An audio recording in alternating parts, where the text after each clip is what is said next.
آپ پر بھی فرض ہے کہ نہ نعت خوانوں سے بلیک میل ہونے کی ضرورت ہے، مگر اس مجذوب قوم کا علاج کہاں سے کریں شاہ صاحب؟ کہ ایک رافضی نعت خواں ٹی وی پر انٹرویو میں کہہ رہا ہے، اسے پوچھا گیا کہ ایک مجلس میں آپ کو سب سے زیادہ نظرانہ کتنا ملا؟ اس نے کہا 25 لاکھ۔ رافضی نعت خواں 25 لاکھ، تو 25 لاکھ میں تو ایک بہترین تعلیمی ادارے کا سال کا بجٹ آپ چلا سکتے ہو۔ تو اللہ کے رسول نے تو یہ کہا تھا کہ تم علم کو فروغ دو، تم قرآن مجید کی امانت کی حفاظت کرو، اور آپ نے عشق سمجھا نعت خوانوں پر نوٹ نچھاور کرنا۔ یہ کہاں سے آ گیا بھائی؟ جب ناموس رسالت کی ریلی نکلتی ہے تو پہلی صف میں کہیں یہ نظر آئے؟ کہیں یہ جیل میں گئے ناموس مصطفیٰ کے لیے؟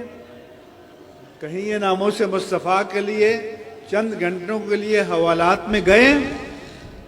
تو پیسہ دینا ہے تو دین کے لیے دو، مدارس قائم کرو، مساجد بناؤ، حفاظ تیار کرو، علماء تیار کرو، اور مناظر تیار کرو۔ امام اہل سنت نے فرمایا کہ مدرسین کو بھاری تنخواہیں دو۔ ابھی ہم راستے میں باپو صاحب سے بات ہو رہی تھی کہ جی فلاں چیریٹی کا ادارہ جو ہے تھر میں 5,000 تنخواہ دے رہا ہے۔ ارے بھی 5,000 تنخواہ میں کسی کا گزارا ہو سکتا ہے؟ ہاں؟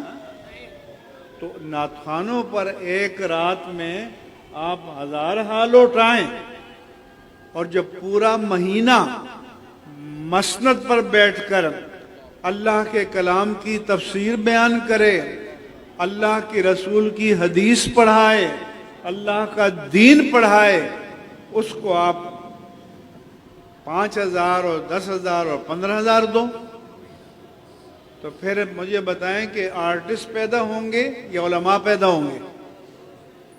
قوال پیدا ہوں گے یا علماء پیدا ہوں گے؟ اور ہمارا مقابلہ قوالی کے میدان میں نہیں ہے، علم کے میدان میں ہے۔ ابھی میں امریکہ جا رہا ہوں، کینیڈا، تو دنیا میں بھی علم کے میدان میں مقابلہ ہے، پاکستان میں بھی علم کے میدان میں مقابلہ ہے۔ یہ سوشل میڈیا پر یہ جو اسلام پر خرافات بک رہے ہیں، تو کسی قوال کو دیکھا ہے کہ وہ بیٹھ کے دفاع کر رہا ہے؟ کسی نعت خواں کو دیکھا ہے کہ بیٹھ کے دفاع کر رہا ہے؟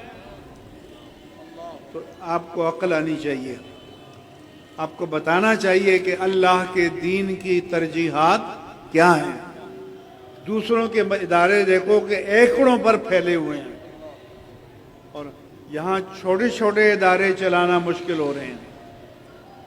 تو اس لیے اگر دین کی حفاظت کرنی ہے تو پھر آپ کو دینی مدارس، مساجد، مراکز قائم کرنے ہوں گے، اور ان کے ذریعے ہمارے دین کی بھی بقا ہے اور مسلک حق اہل سنہ والجماع کی بھی بقا ہے۔ اور یہ میرا پیغام ہے، اور یہی پیغام تاجدار کائنات کا ہے، یہی پیغام مولائے کائنات کا ہے، یہی پیغام امام حسن مجتبیٰ کا ہے، یہی پیغام امام علی مقام حسین کا ہے، اور یہی پیغام اہل بیت اطہار اور صحابہ کرام کا ہے، اور یہی پیغام امام اہل سنت مجدد دین و ملت امام احمد رضا خان قادری محدث بریلی رضی اللہ تعالی عنہ کا ہے۔ اور اس کو آپ عربی میں کہتے ہیں کہ عدو علیہ بالنواجذ، کہ داڑوں کے ساتھ مضبوطی سے پکڑ لو، اور یہ ہمارا مشن ہے، وما علیہ الا البلاغ المبین۔